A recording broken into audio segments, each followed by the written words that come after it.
Hello hi everyone, welcome back to Alekhya's kitchen Indian cooking recipes. ఈరోజు మనం చూస్తున్న recipe ఏంటంటే ఈజీగా తయారు చేసుకునే పల్లీ చట్నీ అనమాట. వేరుశనగ పచ్చడి మనము ఇడ్లీ దోశ అన్నిటికీ తీసుకోవచ్చు అనమాట. పునుగులు బోండా అన్నిటికీ కాంబినేషన్ చాలా బాగుంటుంది. మనం ఫస్ట్ ఏం చేయాలంటే ఒక కళాయి పెట్టుకొని అందులో వేరుశనగ గ్రౌండ్ నట్ మనకి ఎంత కావాలో క్వాంటిటీ అంత తీసుకొని మనం బాగా డ్రై రోస్ట్ చేసుకోవాలన్నమాట. డ్రై రోస్ట్ చేసుకున్న తర్వాత పొట్టు తీసేసుకోవచ్చు, లేదంటే డైరెక్ట్గా కూడా యాడ్ చేసేసుకోవచ్చు అనమాట. మనం మిక్సీ జార్లో ఫస్ట్ మనము ఫ్రై చేసి చల్లార్చుకున్న వేరుశనగ గుళ్ళు అండ్ అలాగే శనగపప్పు, వేయించిన శనగపప్పు అంటారు కదా, అది మనం కొంచెం యాడ్ చేసుకోవాలి. అండ్ అలాగే కొబ్బరి పొడి, ఎండు కొబ్బరి పొడి నేను యాడ్ చేస్తున్నాను.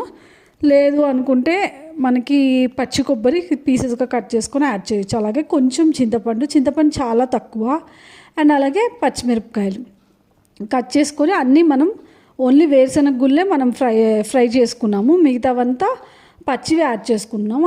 అలాగే కొంచెం సాల్ట్ టేస్ట్కి తగ్గట్టు యాడ్ చేసుకొని కొంచెం వాటర్ యాడ్ చేసుకొని గ్రైండ్ చేసుకోవాలన్నమాట. వెరీ క్విక్, 5 minutesలో రెడీ అయిపోతుంది. వేరుశనగ గుళ్ళు డ్రై రోస్ట్ ఒక్కటే టైం పడుతుంది, మిగతా ప్రాసెస్ అంతా జస్ట్ మనకి 5 minutesలో అయిపోతుంది. Very quick. ఇడ్లీలోకి చట్నీలో ఇడ్లీకి చట్నీ కాంబినేషన్ అనమాట. అండ్ అలాగే దోశలోకి బాగుంటుంది, అన్నిట్లోకి చాలా టేస్టీగా ఉంటుంది.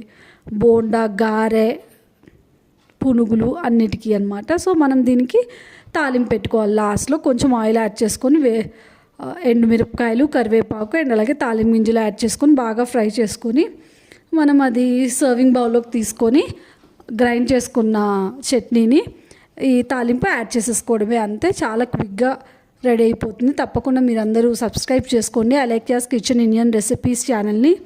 మనకి ఎంత కన్సిస్టెన్సీ కావాలో అంత, దాన్ని బట్టి వాటర్ కొంచెం యాడ్ చేసుకోవచ్చు. ఈ తాలింపు అందులో యాడ్ చేసేసుకుంటే అంతే, రెడీ అయిపోతుంది. చాలా ఈజీగా టేస్టీగా ఉంటుంది. తప్పకుండా మీరందరూ ట్రై చేయాలి. Thank you so much for watching. Bye bye, see you soon in next video.